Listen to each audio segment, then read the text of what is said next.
In your face, all over the place. We're online 24/7. 24/7. You're listening to the hottest internet station. From beautiful Saline in southeastern Michigan. Around the world at sunsky.mysteries.com. This is the 2009 Top 10 Webcam in the World winner. This is SETV.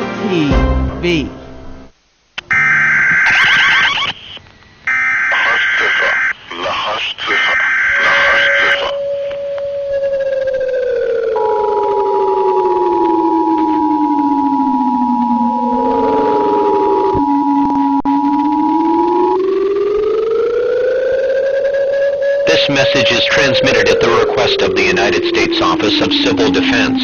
At 3:40 p.m. Pacific Standard Time, NORAD detected a long-range nuclear missile launch in North Korea. This missile is believed to be headed in the direction of the Los Angeles metropolitan area. It is believed that it will impact this area within the next 1.5 to 2 hours. All residents within a 400-mile radius of this area should seek a fallout shelter immediately.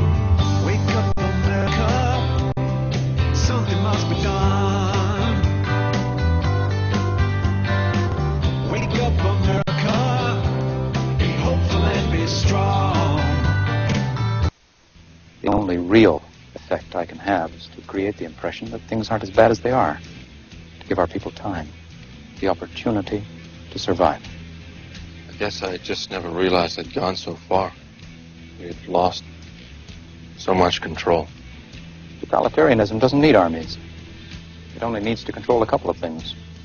The media and the ability to dispense privilege to some and withhold it from others. And of course, a weak and divided people helps. Liberty is calling, the time has come.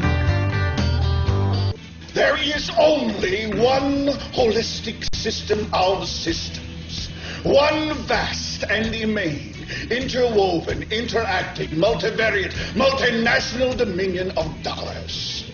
Petrodollars, electrodollars, multi-dollars, Reichmarks, rims, rubles, pounds, and shekels. It is the international system of currency which determines the totality of life on this planet. Wake up, America, the change it has begun. Let freedom ring. Let freedom ring in your heart.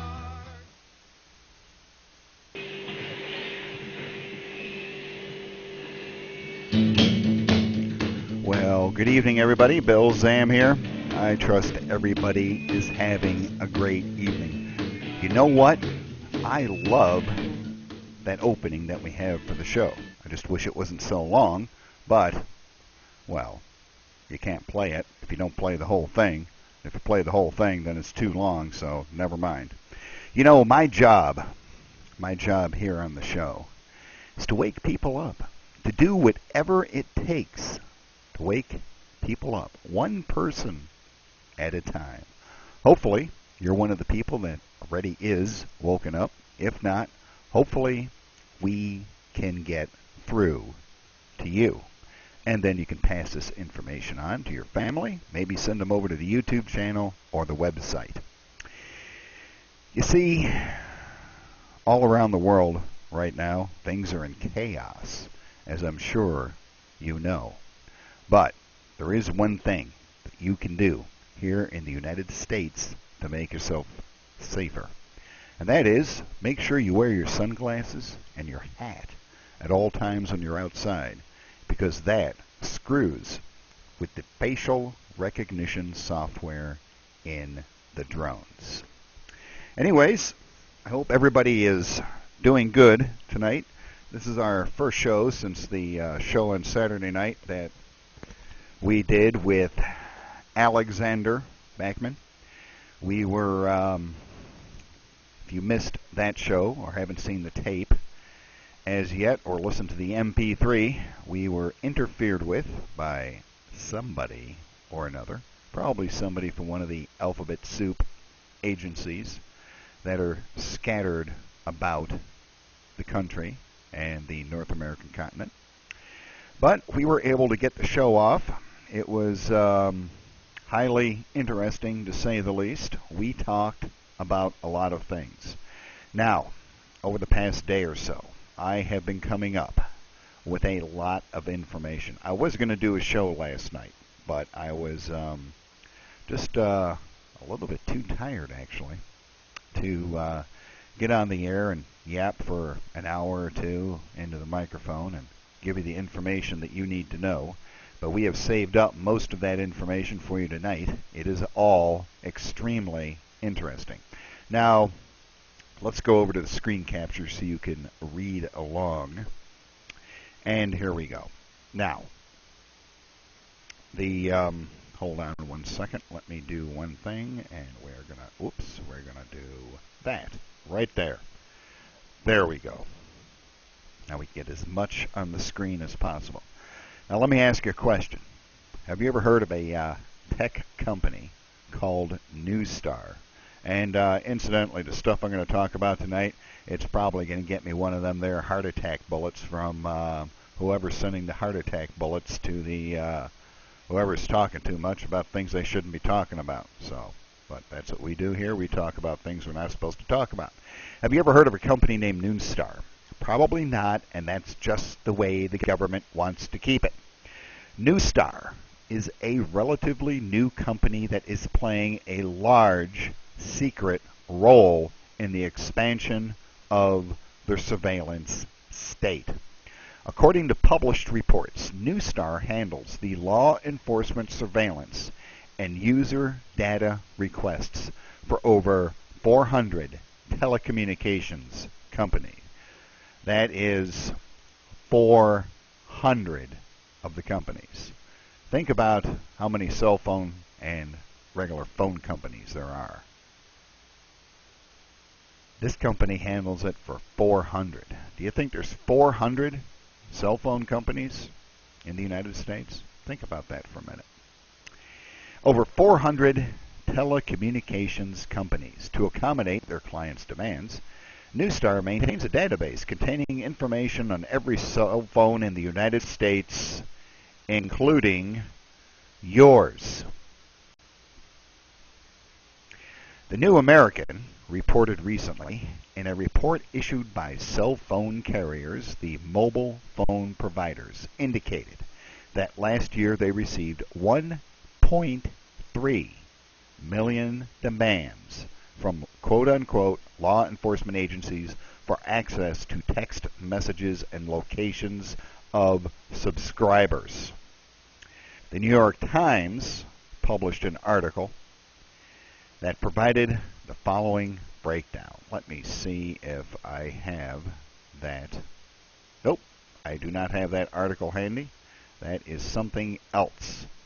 So that is takes a layer of secrecy off of how the government gets a hold of your location, text messages, and whatnot. So you might say to yourself, well, you know what, I'm going to go down to the local 7-Eleven and I'm going to get me one of them there throwaway phones.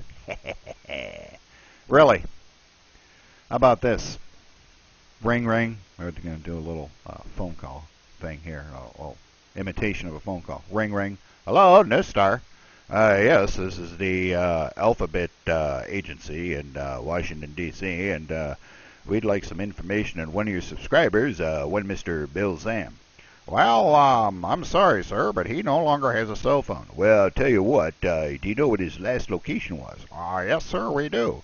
Well, see if there are any cell phones in that particular area. Well, yes, sir, there are. There just happens to be a 7-Eleven throwaway cell phone there right now. Excellent. We'd like all the text messages and voice calls from that. Okay, will do. Talk to you later. Bye. Click. So, your big idea of getting a throwaway cell phone will net you only one thing. Hang on, let me do that again. since I had the volume turned down. There we go. It's going to get you the big failure music because it's not going to work. It's not going to work because if they have your location, they know where you are, what cell phone towers you usually use. Getting a throwaway cell phone is going to be virtually useless unless you take that cell phone and go completely outside of your area. But wait, as it turns out, here in Michigan, Farmington Hills, as a matter of fact, the Department of Homeland Security is testing some new street lights. These are smart street lights. Smart street lights that take pictures of your car, take pictures of you, have facial recognition software and everything else in them. The plan is to distribute them throughout the United States, so no matter where you are or where you go, they will know where you go. So you're saying to yourself, well, Bill, I'll just go out in the middle of the woods, make my cell phone call, my 7-Eleven throwaway phone. Okay, how you getting there? You going to go down a street? Huh? Any street you go down, they're going to know where you are. So you're going to walk? Anywhere you walk, they're going to know where you are. Remember, they got them drones. They got these smart street lights now. So, at any rate, welcome to 2012. We certainly hope you enjoy your stay. Now, let's move on to our other story, which is actually good news, but I suspect we are going to have to play the same music for this story.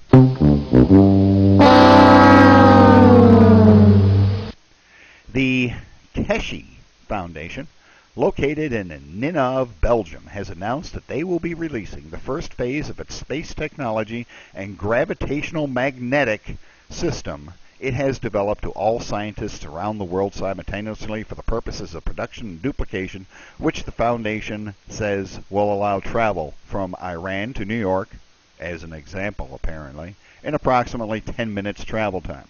Now, here's your question. 10 minutes travel time. You're going to get from, say, as an example, Iran to New York, or let's just go Paris to New York in 10 minutes. Okay. So you figure your travel time is 10 minutes. It's going to take you how long to take off, how long to land, how long to accelerate, how long to decelerate, and somebody in the audience, if you happen to be good with physics or good with one of them, their ruminating machines, what do they call them? They're calculators. Figure out exactly what the G-forces of a trip like that are going to be. At any rate, let's go back over to the article. Let me see here. Following the release of these energy and space technologies, the Foundation will address worldwide food and water shortages, which will be resolved, they state, through the sharing of their plasma-based technologies. There is no indication that the Keshe Foundation is affiliated in any way with the plans of the Galactic Federation of Light to introduce free energy technologies as well as food replication systems. At any rate, let's go over here to the Keshe website right here. You can see one of their little plasmatic energy, magnetic energy producers. Apparently, according to these people, they can create boundless energy nearly for free. Several static and dynamic working prototypes confirm the new insights related to the PMEs, that's plasmatic magnetic energy, and the Keshe concept of SPAMFs, specific entangled plasmatic magnetic. The design and technology of our reactor systems has been developed in accordance with the same principles and methods that are seen in the physics of the universe, and similar events have been achieved. One of our simplest static plasma reactors is the simple Coca-Cola bottle. It is equipped with a number of electrodes, from 2 to 5, yada, yada, yada, and apparently each one of these electrodes that you see here on the screen right there reproduce electricity independently. And when you're connected to one of them, the rest of them recharge. And then you switch over to the next one. And apparently it actually does work.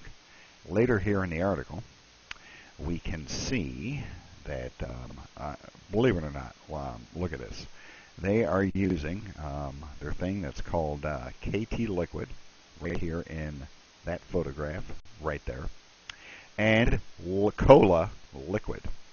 They take some cola and put it in there, and then they take some of their KT liquid and they put it in there, and then they start it up.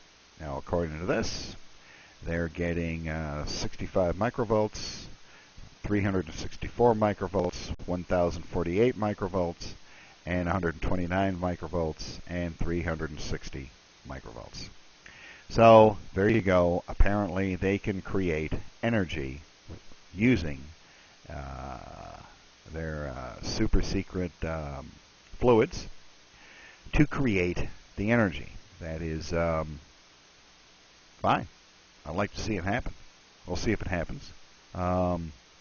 As with most of these alternative free energy concepts, more than likely what's going to happen is you'll never hear from them again. Maybe being in Belgium will make them safer from the powers that be. But most of the time, it doesn't work. For instance, here is a for instance for you. Let me turn up the volume here to the video server. There you go. You can hear me a little bit better now. The concept of this free alternative or new energy sources has been around for a long time. Many people have attempted it, from Tesla up to, well, me. I put one of those free energy things in my vehicle and was able to increase my gas mileage substantially. Now, we have here at the facilities our official SETV, This Old Shack, Michigan League of Fed Up Citizens vehicle, is a 2000 Dodge Dakota with a 4.7 liter V8. It is quite a truck. It has all of the heavy duty suspension parts and whatnot on it. There is a person, or persons, a company, if you will, that created a vehicle out of the same vehicle that I have. They created using, and the concept is very simple. You need a power supply, okay? Power supply. You need to have a way to get power into the power supply, and that would be a simple deep cycle battery until the vehicle is started. This power supply would supply power in such a way to a hydrogen generator, a very large one, and it worked. They used a pressure tank. They pressurized a pressure tank, and that, in turn, was fed to the engine. They ran thousands of miles on just this, without any gasoline, with a dry gasoline tank. They said, we're releasing this to the public. We're going to release it next month. Nobody ever heard from them again. The guy won't answer any questions at all from anybody. Obviously, they were warned off. I suspect that that's what's going to happen with this company right here. Now, let's go on to our next story that you are going to really enjoy. Here's a New York Times bombshell. Virtually every single story is censored by the government. Let's go to that story. This comes from the American Dream, waking people up and getting them to realize that the American Dream is quickly becoming the American Nightmare. Title: New York Times admits that virtually every major news organization allows the news to be censored by government officials. Well, that's depressing, and it's just on the face of it. Let's see if we can zoom in on this article. That's as zoomed in as it gets. In one of the most shocking articles that the New York Times has ever put out, a New York Times reporter has openly admitted that virtually every mainstream news organization allows government bureaucrats and campaign officials to censor their stories. This article goes on to say that both from the Obama and the Romney campaigns, they run quotes by them to make sure that they are suitable for printing or broadcast.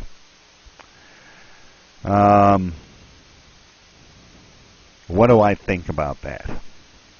I think that's pretty disgusting, to be honest with you. because I have been alive a long time, believe it or not. And I remember the days when the news industry, they were called, what were they called? We had a name for the people in the media back then. What they used to do is they used to go out and talk to people, and they'd like have a notepad and take notes and stuff. And it's right on the tip of my tongue. I'll remember it in a minute. And what they used to do is they used to go out and talk to somebody and then talk to somebody else.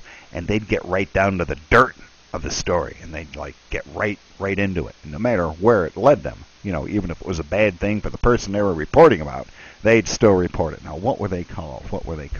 Oh, I remember. They were called journalists. Sadly, we don't have any of those anymore. Be nice if we did. It would be pretty cool if we actually had journalists left. But what can you do? What the hell? Who cares? Here you go. Here's another nice news headline for you. 8,753,935 workers on disability last month set another record in July. It exceeds the population of 39 states. And you know what I was thinking? My shoulder hurts. Man, oh man. I hope I'm not disabled. Oh, man. Oh, brother. That's just... I'm just not even. Okay, here's another story for you. Earnings from various companies show that we may be fast approaching a recession. Let's take a look at the article. This is from CNBC. First in business worldwide. This is by a fellow by the name of Jeff Cox. He is a senior writer over there at CNBC.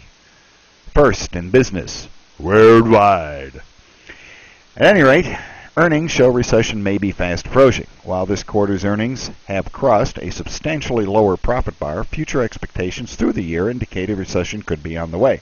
Estimates for the third and fourth quarters have been dropped to levels not seen since the days of 2008 financial crisis, below even the muted 2% level of inflation, which is BS. That's an ominous recession sign for an economy that has barely managed to obtain positive growth this year, even with the strong level of earnings beats, according to an analysis by Nicholas Colas, chief strategist at Convergex in New York. Look, let me tell you guys something. I have... Here's the thing. Look, number one, they're planning on some more of that stimulus crap coming down the road. That Bernanke has already talked about it. That other idiot that's supposed to be in charge of the money, he's been talking about it. They've all been talking about it. Look for this to happen just before the election, or even sooner. I'd figure 1st September. Pump some money into the economy. Make it look like the economy is growing. Right now with this people going on disability, I think that is nothing more than a handy tool. And this is why I say that. Now we know the unemployment rate is not dropping. We know that. And when it does drop, it is nothing more than a false indicator. Because if you look at the unemployment numbers, the U2, U3, U4, U5 numbers, you will see that the official unemployment numbers reflect the number of people that are actually collecting unemployment. It does not reflect the number of people that have just simply given up, just thrown their hands up in frustration and said, to hell with it, I'm not even going to look for work. Now, more and more people know about this number, and they know the true unemployment rate well into the double digits. And people not only know about it, they're talking about it. Only an idiot doesn't know about the true unemployment rate. So how do you bring down the unemployment rate? even taking in consideration the number of people that have stopped looking for work? Well, one way would be to take the people that are not looking for work anymore and put them on disability. Here is my question, and I need somebody to research this. I'm going to root around and see if I can find out whether this is in any of the statistics at all that are being kept about the unemployment rate and the employment numbers here in the United States as part of the economy. Do they track the number of people that are on disability as part of the numbers? If not, it's going to be reflected in the unemployment numbers by artificially suppressing the unemployment numbers. I think this disability thing, it might be a game. And in the end, who does it cost? Who's paying for this disability? The people that are paying for the disability are you and I. The people that are still working. The people that still have jobs. People that still contribute to society. The people that run a small business. The people that work at businesses. The people that pay taxes. And anybody else that pays into the system, specifically the Social Security Administration. Now, there's a whole lot of ways you can go with something like this. I mean, just the mind reels at all the different threads that are popping up in my head right now. For instance, you got all of these people going on disability. Well, that's taking money out of the Social Security Fund if they are going on SS disability. If not, they're going on Medicare or Medicaid or something. But either way, they're going on disability, getting disability payments. Now, obviously, the taxpayers are paying into that, so the pool of finance there is shrinking exponentially every month by, according to this report, 8.7 million people a month. More people than live in 32 of these 50 United States. So, how do you go about affording it? I would suggest that you look at the socialized healthcare system that our healthcare system is based upon, and the benefit panels, or specifically the end-of-life panels. Because if you're adding to the pool at this end, the younger people, because presumably this 8.7 million people is the younger people, because the retired people, they got no reason to go on disability because they're not working anymore, because they're retired. So you got these 8.7 million people at one end that are starting to collect out of the system. Well, how do you go about shrinking the population of older people? How do you do that? Think about that. Think about that for just a few minutes. And don't forget, every single one of us is getting older every day. Now, let's go back to the screen, and we are going to look at another story. And I don't know how to approach this story. Here's the problem. As you know, the show's been on the air for a long time. We have guests on as we come across them. And the pool of guests for the subjects that we talk about, the doom and gloom and the gloom and doom, the pool of available resources that are professional and know what they're talking about is finite. So we get our guests as we can. They can tell us about the subjects that we talk about besides the news that we're talking about tonight. Because theoretically I was supposed to be far, far more along than I am right now. We used a service, and now that this story is coming out, I can tell you about the service that we used. It is a common service that a lot of people use. It is called Skype. As you recall, on some of our previous shows, Alex Bagman, Boris Artemenko, they were both on the show. We had a lot of problems keeping them connected. Here in the studio, our Skype application was literally shut down remotely while we had them on the show, because we were talking about things that we shouldn't talk about. That's why we switched to the landline. That's why we switched to a hardwired phone to get all of our guests on here. Be that as it may, This story is from Gizmodo, and it concerns Skype. Is Skype snooping on your conversations? And I have to say this, I am only presenting this for information services. I cannot make any recommendations about what service to use or where to go for a chat or a voice service. Sadly, I wish I could, but no, I can't. I have to keep this fair. Since its launch, Skype has been regarded as secure and private with its strong encryption and complex peer-to-peer network connections, making calls almost impossible to intercept. Wrong.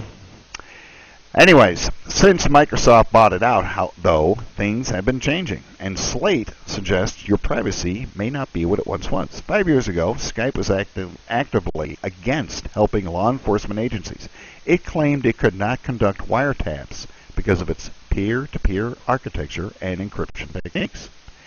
Police forces in Germany were so annoyed they had software teams develop Trojans to help them record suspects' chats. You'll never guess where the little signal. You'll never guess where the little signal came from that took our Skype application and shut it down remotely. You never guess where that little thing came from. Take a guess at what country the signal to shut down our Skype remotely came from. At any rate, let's go back to the article here. Recently, Skype changed its architecture, and hackers suggested it would make lawful interception of calls easier. Then, when Ryan Gallagher from Slate doggedly requested insight from Skype, he was told by a spokesman the company, quote-unquote, cooperates with law enforcement agencies as much as is legally and technically possible. That's a big turnaround in its stance. When Microsoft took over Skype in 2011, it was granted a patent for legal intercept technology designed to silently copy communication transmitted via the communication session of voice over IP sessions. It's hard to say for sure if that's been implemented or else what else has changed at Skype since the takeover. However, it does seem that Skype's independence and determination to make a stand against snooping is changing for the worse. So, there you go. There's a lot more that I can say about this, but I am not. Because I am a nice and gentle host. Well, I prefer not to talk about that kind of stuff on the air. Now, I'm sure that many of you have heard about the UFO over China. I was over at one of the conspiracy sites today. Big forum. Big forum. One of the most popular in the world. And I was looking at a thread about a UFO over China at an airport. Rumor has it, an airplane actually crashed into it and burned up. Killed everybody on board, but they're keeping it secret.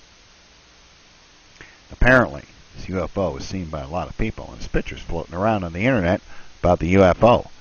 So, I have tracked down the information for you, so you can make your own determination about this. Here we go. UFO over China. Here's one of the pictures of the UFO over China, right here. Yeah, look at that. Here's another picture of the UFO over China. Look at that thing. Holy cackledackers, that's a heck of a UFO there. Here's another picture of the UFO right there. Look at that. That's like some kind of a damn spooky machine there. And there's another picture of the UFO. That's another one taken from another vantage point. And look, here's another one right here. Look at that thing. That is one heck of a UFO. Here's a blow-up of it. Look at this. That's like some kind of a machine there. Look at that. That's a UFO. And there's another picture of the UFO. Well, sadly, there's only one thing I can say about that picture of the UFO.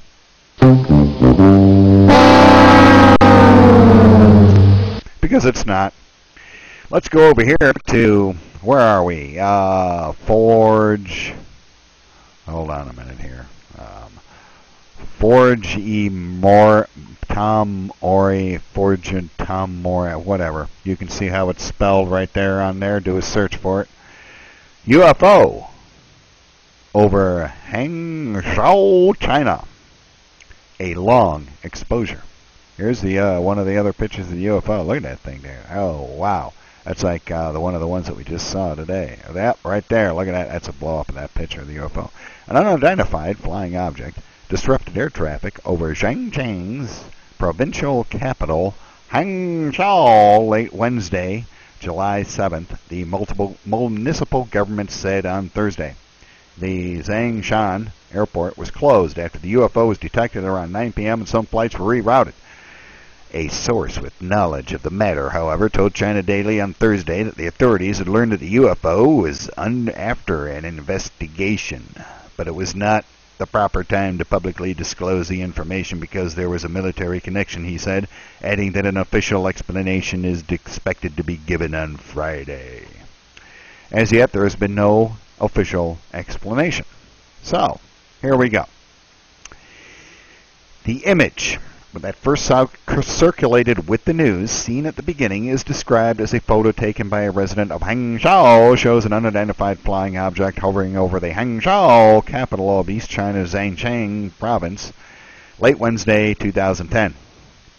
It's supposedly the UFO in question. However, as many have quickly pointed out, the photo is simply a long exposure of a common airplane. Right there. There is a picture taken over Washington, D.C. in 2005. It's a long exposure of an airplane. Anybody can do it. You can do it. I can do it. So you take a look at this picture here. You take a look at this picture here. It's the same kind of damn thing. Similarly, the photo allegedly captured by a resident in Hangzhou is also simply an airplane.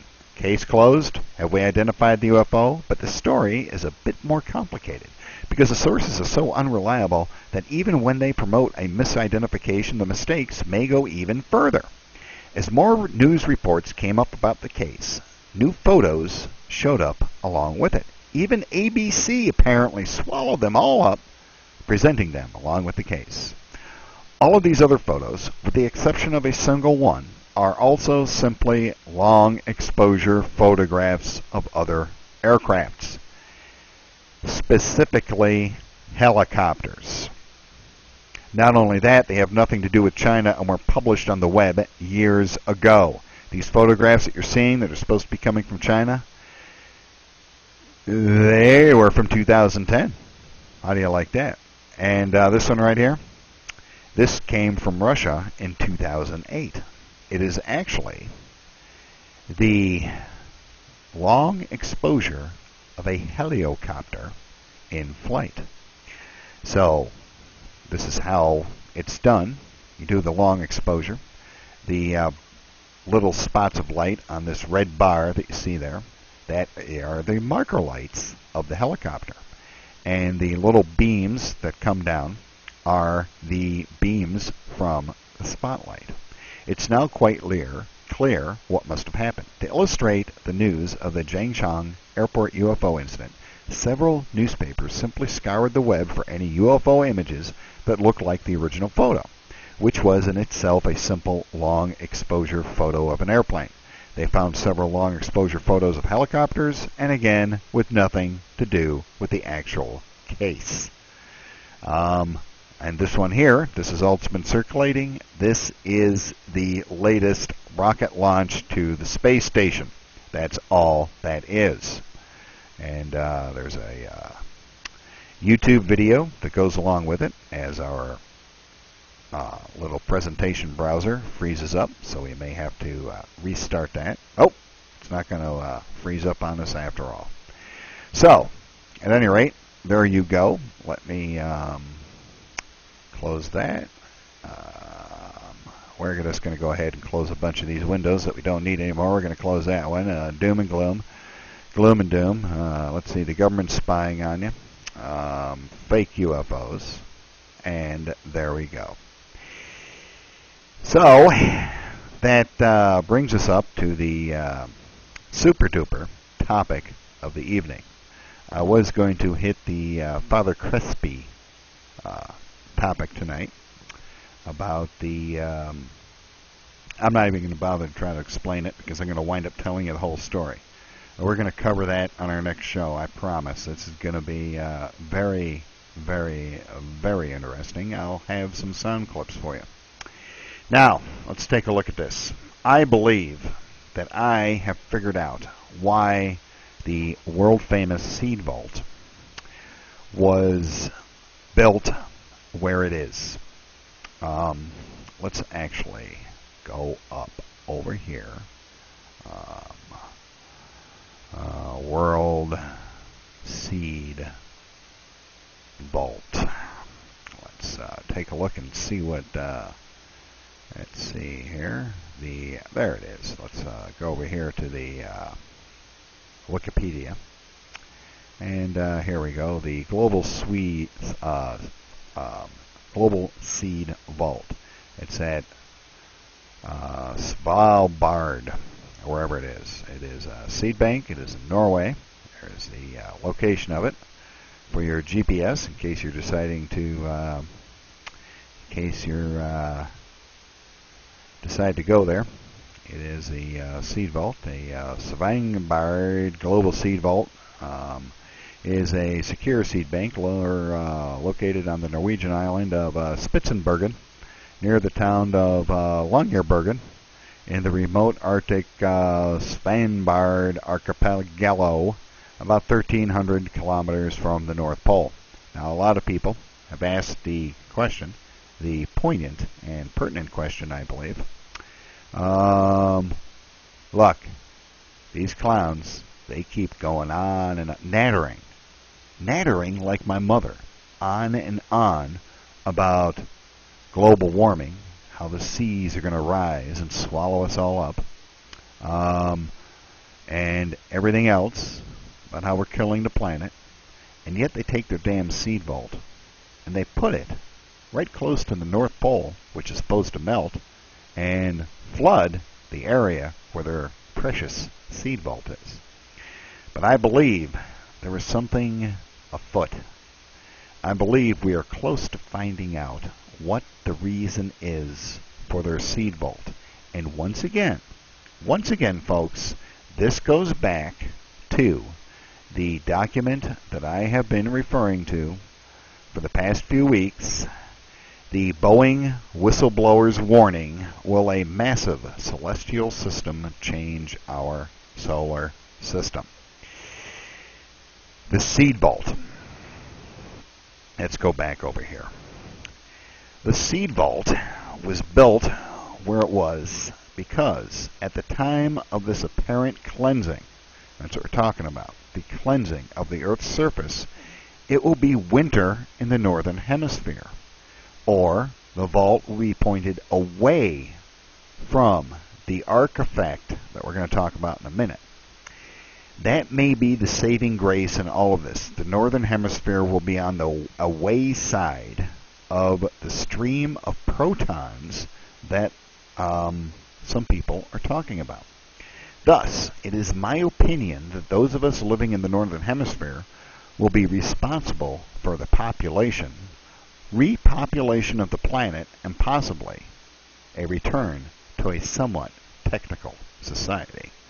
And that actually sounds like fun, the repopulation part anyways. At any rate, I came across this as part of a discussion thread at the aforementioned conspiracy site that I was talking about just a few minutes ago. Most people that watch the show, you'll already be aware of the site. They have an ongoing discussion thread regarding this particular theory. And I guess at this point, that's what it is. It's a theory, but it makes a lot of sense when you take into account the Boeing whistleblower warning that came along, what was it, 6 or 7 years ago now? Came along in 2009, I believe. Came along quite a long time ago. And it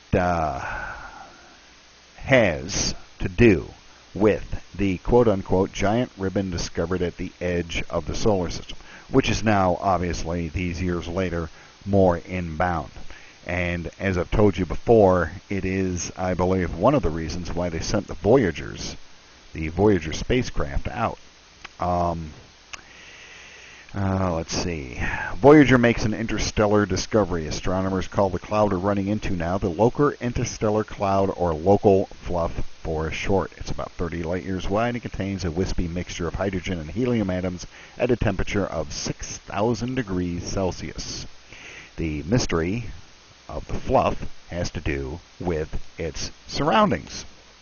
It's created a giant bubble of million-degree gas. The fluff is surrounded completely by this high-pressure supernova exhaust that should be crushed or dispersed by it. They don't know why it is not being dispersed. Now, here is another view of the fluff, as it were. There were articles back in 2006, 2007, 2008 about this. The solar system is supposed to fly through this. However, there is some thought that this particular cloud is not just energy, but also magnetism and an increase of energy. And here is where this latest discussion comes into this, if you'll bear with me for just a moment. Trying to collect my thoughts on how to present this the most coherent way, because I don't want to scare the crap out of people. So this is what I found. This is a direct copy and paste from this website. We're presenting this here for informational purposes only. Please, no wagering. Number 1, our sun was once classified as a yellow dwarf, mainly because of its photosphere temperature and yellowish hue. This classification can be looked up and verified in any old encyclopedia or literature describing the sun predating 1972. Its photosphere temperature should also be noted as you review these older publications for future reference. Make sure you have a hard copy of that. The sun has been reclassified as a variable star because its photosphere's temperature has risen 800 to 900 degrees Kelvin in a period of 40 years, and its color has changed from yellow to a silvery bright white. This is something that I mentioned this today to some people that I know. And I just mentioned this. I haven't known this person for that long. Okay? Maybe a couple of months. And we haven't talked about this particular subject. I mentioned this to this person. And he says, you know, I've noticed that, like, the leaves on the trees, the blue in the sky, everything is all different. And that's one of the discussions that a lot of us have been having, that the light that we see coming from the sun is somehow different, more blue. I look at it as more blue because in my vision, the colors of the leaves of the trees are off.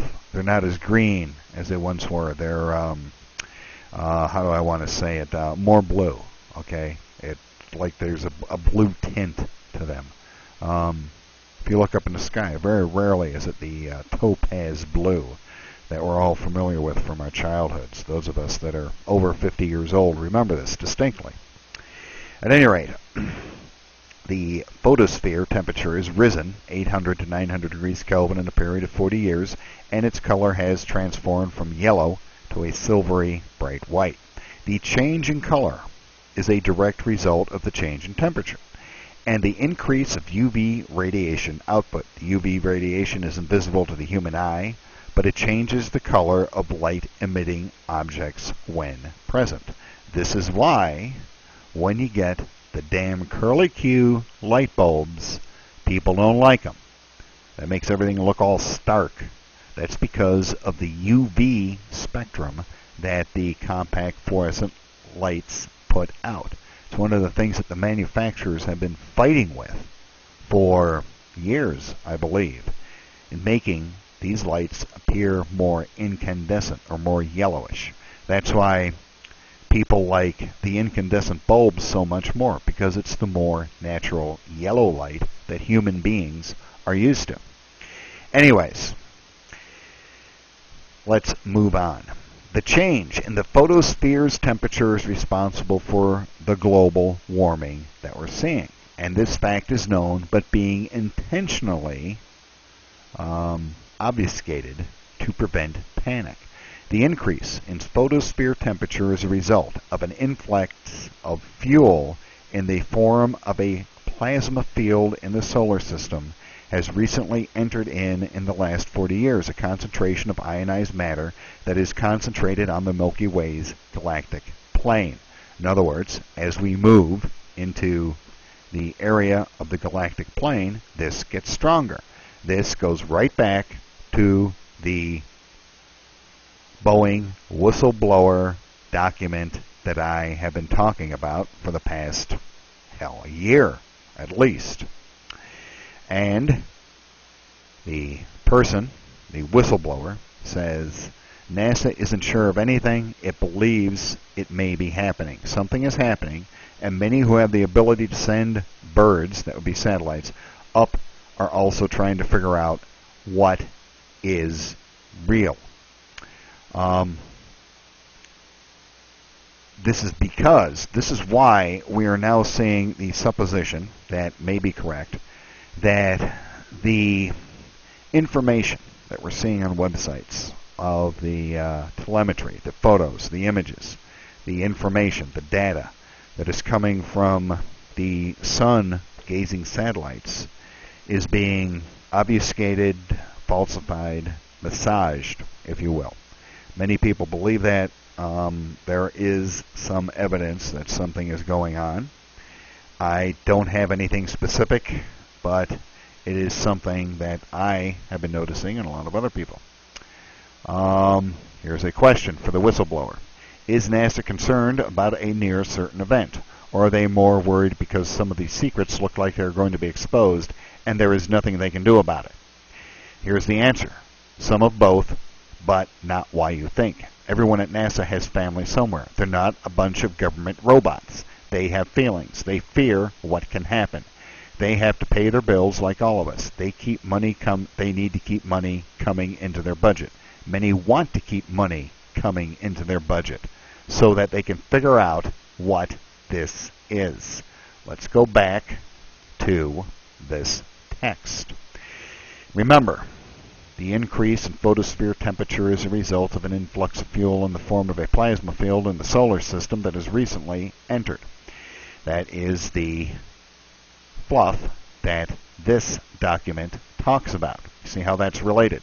Remember, I came across this back in 2009, and I have been tracking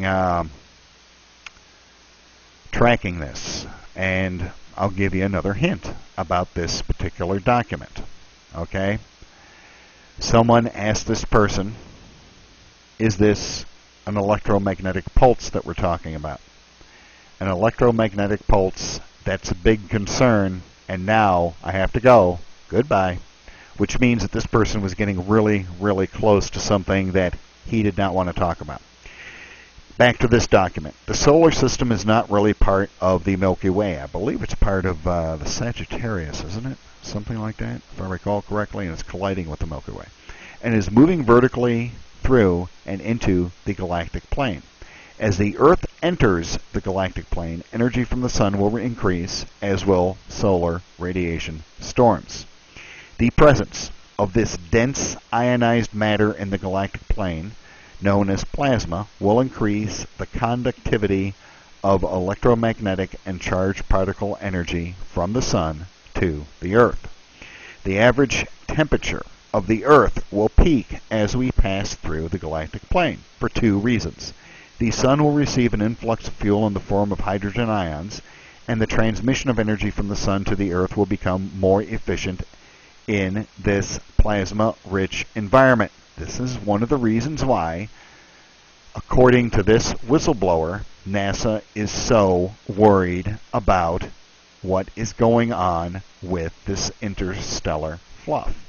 It makes a more efficient connection electrically from the sun to the planets in this plasma-rich environment. Look at it. It's like this. Take an aerosol bottle and spray a bunch of gasoline up into the air to make an air fuel bomb. That's essentially what's happening on a solar system scale. It is probable that electromagnetic and particle discharges will arc directly from the sun to the Earth's fairest core as we near the galactic plane in December. These events could cause firestorms, the loss of large amounts of our atmosphere, and total destruction of large geographic areas. On December 21st, 2012, the Earth will be crossing the galactic plane. Now, a lot of people are going to tell you, well, you know what, that's all just a bunch of bunkus. Because, you know, we've been in the galactic plane for quite a long time. We don't just suddenly appear in the galactic plane and blah, blah, blah, blah, blah, blah, blah, blah, blah, blah, blah, blah, blah, blah, blah, blah. However, there is a way for me to demonstrate it for you, and it's going to require a piece of paper. Pardon me while I get my piece of paper and put a piece of cardboard behind it so I can draw for you, the audience. Now, take this piece of paper right here, and we'll draw the Earth right there. Okay, there's the Earth, and there's the sun. Okay, and basically call this the plane of the solar system. See that right there? There you go, right there. The light from the studio lights is kind of interfering with me. Right there. Okay, now let me see if I can do this without actually looking at it. You have, okay, say this is the galaxy, the center of the galaxy right there, okay? And you have all of this interstellar matter above and below. We are like, there's the sun again, and there's the Earth. We are like right here. In other words, we're not fully in the brunt of this effect. So while the naysayers will tell you, well, you know, we've already been in the galactic plane for quite a while, and if all this doom and gloom were going to occur, well, already would have occurred. Well, not entirely. That's because we are not fully exposed to this effect yet. So, let's go back here and reread this. On December 21st, 2012, the Earth will be crossing the galactic plane. Okay? It's going to begin a little bit before that. It will be at its closest approach to the sun, as a coincidence. The solar maximum will be at or very near its peak, and the sun, Earth, and the galactic center will align perfectly on that date. So, yes, we're moving up, and we've been in the galactic plane for quite a while, and if it's going to have any effect, it would have an effect already. You don't understand. On that particular date is when the sun and the Earth are going to align perfectly with the center of the galaxy. In other words, the sun will be here, we will be here, and the center of the galaxy will be behind us. On December, let me reread this again. On December 21st, 2012, the Earth will be crossing the galactic plane, will be at its closest approach to the sun, the solar maximum will be at or very near its peak, and the sun, Earth, and galactic center will align perfectly in 3 dimensions, an actual straight line. Jupiter will be behind the Earth as seen from the sun. A strange coincidence is that this will also occur on the shortest day of the year in the northern hemisphere. On this day, And here's where we get into the 2012 conspiracy. On this day, the Mayan long count calendar ends and the Great Cleansing will occur, according to the Mayans. It is very likely that massive solar radiation storms will cause direct arcs of energy between the Sun and the Earth, as described above, only in a more energetic form. In other words, solar lightning. Yeah, that's not the right term, but think of it that way. Solar lightning. Now, we know, or hopefully you know, that there already is a electrical connection between the Earth and the Sun, and presumably the other planets. Now, the Earth is, of course, teeming with life. It has the water. It has the atmosphere. Venus, forget about Venus. It's like super duper pressure cooker over there. Mars is essentially a dead planet. It probably does not have a fluid core anymore, even though there is water trapped all over the place and everything. It doesn't seem like it has an active core like our planet does. We don't see any active volcanoes on the planet at any rate. When you take into effect that we have the active core, we have that mysterious bulge in the Earth's core that we talked about the other night. And we are going to be at our closest point to the Sun on that day. We are going to be three-dimensionally aligned with the galactic center, the Earth, Jupiter, and the Sun, all being in the same line on that particular day. That does not bode well for life here on Earth. The only saving grace, personally, that I can see, is that the northern hemisphere will be tilted away. In other words, the southern hemisphere will be having its summer. We will be having our winter. And it will also be occurring on the shortest day of the year for those of us in the northern hemisphere. Whether or not this is true, I don't know. Whether or not any of this is going to happen on that date or anything, I don't know. There's no way for me to know. I do not have the Sherman and Peabody Wayback Machine to head off into the future and see if there's anything that's going to happen. But it is a very, very interesting supposition. And we do know that the Sun, the light from the Sun, has changed a lot. So we know there's something going on. And hopefully, none of this is going to happen. Hopefully, it's not going to happen. This is all much ado about nothing. 2013 is going to roll around. We're all still going to be living in a police state. There's going to be drones flying around above us all over the place. And the street lights are going to have facial recognition cameras in them. And, we're basically going to be living, the entire world's going to be living in the Soviet Union. Hopefully, that's what happens. We don't have the doom and gloom so we can start over again. To be honest with you, I'm not sure which one I'd rather see. And that is tonight's show. So, I thank everybody for showing up. Hopefully, you've gotten something out of the show. We will have another show tomorrow night where I will not be talking about doom and gloom. I will be talking about gloom and doom instead. So until tomorrow night, my name is Bill Zam. Thank you for showing up. How long have I been on the air tonight? Holy cow. I managed to kill yet another hour of your valuable time by nattering on like an old lady.